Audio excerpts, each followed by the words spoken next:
नमस्कार दोस्तों, आज हम जीव विज्ञान का एक नया पाठ पढ़ेंगे जिसका नाम है श्वसन और गैसों का विनिमय। अब हम इसका पहला भाग पढ़ेंगे। इस वीडियो में हम पढ़ेंगे परिचय, श्वसन के अंग जिसमें हम पढ़ेंगे मानव श्वसन तंत्र। परिचय, जैसा कि आप पहले पढ़ चुके हैं, सजीव पोषक तत्व जैसे ग्लूकोज को तोड़ने के लिए ऑक्सीजन का परोक्ष रूप से उपयोग करते हैं, जिससे विभिन्न क्रियाओं को क्रियाविधि संपादित करने के लिए आवश्यक ऊर्जा प्राप्त होती है। उपरोक्त अपचयी क्रियाओं में कार्बन डाइऑक्साइड भी मुक्त होती है जो हानिकारक है। इसलिए यह आवश्यक है कि कोशिकाओं को लगातार ऑक्सीजन उपलब्ध कराई जाए और कार्बन डाइऑक्साइड को बाहर मुक्त किया जाए।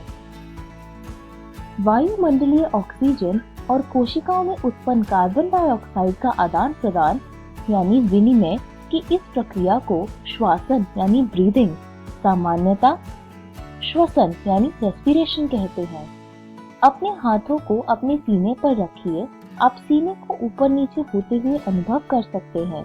यह श्वसन के कारण है। श्वसन के अंग, प्राणियों के विभिन्न वर्गों के बीच श्वसन की क्रियाविधि उनके निवास और संगठन के अनुसार बदलती है। निम्न अकशेरुकी जैसे स्पंज, सीलेंट्रेटा, चपटे कृमि आदि कार्बन डाइऑक्साइड और ऑक्सीजन का आदान प्रदान अपने सारे शरीर की सतह से सरल विसरण द्वारा करते हैं। केंचुए अपनी आर्द्र क्यूटिकल को श्वसन के लिए उपयोग करते हैं। कीटों के शरीर में नलिकाओं का एक जाल यानी श्वसन नलिकाएं होती है, जिनसे वातावरण की वायु का उनके शरीर में विभिन्न स्थान पर पहुंचती है, ताकि कोशिकाएं सीधे गैसों का आदान प्रदान कर सके। जलीय आर्थ्रोपोडा तथा मोलस्का में श्वसन विशेष संवहनीय संरचना क्लोम यानी गिल द्वारा होता है, जबकि हलचर प्राणियों में श्वसन विशेष संवहनीय थैली फुफ्फुस यानी फेफड़ों द्वारा होता है। कशेरुकों में मछलियां क्लोम यानी गिल द्वारा श्वसन करती है, जबकि सरीसृप, पक्षी और स्तनधारी फेफड़ों द्वारा श्वसन करते हैं। उभयचर जैसे मेंढक अपने आर्द्र त्वचा यानी नम त्वचा द्वारा भी श्वसन कर सकते हैं। स्तनधारियों में एक पूर्ण विकसित श्वसन प्रणाली होती है। मानव श्वसन तंत्र, हमारे एक जोड़ी बाह्य नासाद्वार होते हैं जो होठों के ऊपर बाहर की तरफ खुलते हैं। ये नासा मार्ग द्वारा नासा कक्ष तक पहुंचते हैं। नासा कक्ष ग्रसनी के एक भाग नासा ग्रसनी में खुलते हैं।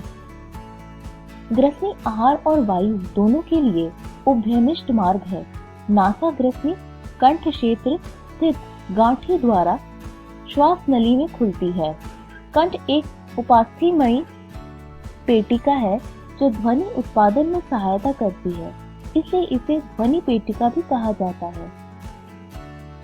भोजन निगलते समय घाटी एक पतले लोचदार उपास्थल पल्ले या फ्लैप कंठ छद यानी एपिग्लॉटिस से ढक जाती है, जिससे आहार ग्रसनी से कंठ में प्रवेश न कर सके।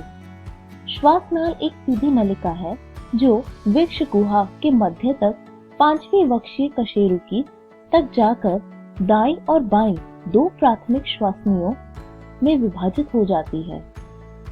प्रत्येक श्वसनी कई बार विभाजित होते हुए द्वितीयक एवं तृतीयक स्तर की श्वसनी, श्वसनिका और बहुत पतली अंतस्थ श्वसनिकाओं में समाप्त होती है।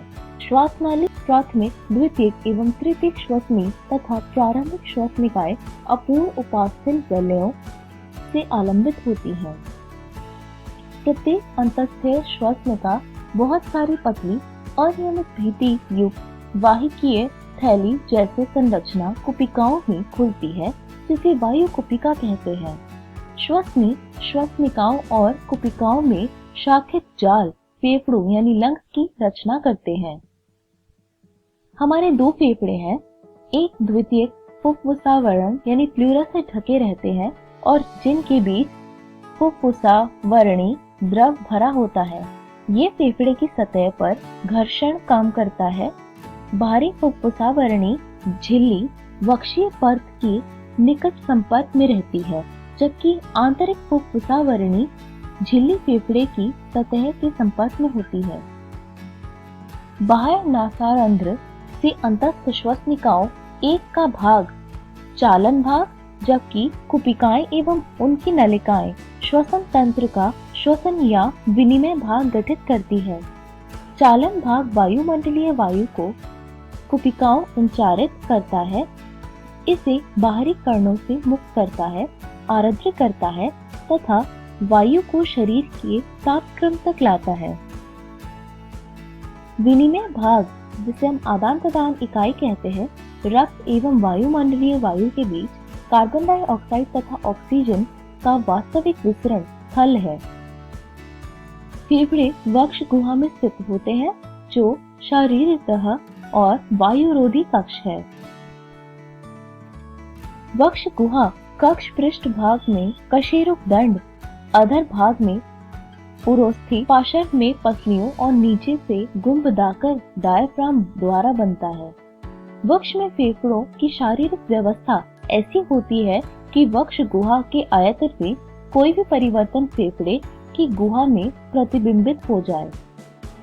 श्वसन के लिए ऐसी व्यवस्था आवश्यक है, क्योंकि हम लोग सीधे फेफड़ों का आयतन नहीं बदल सकते। श्वसन में निम्नलिखित चरण सम्मिलित है।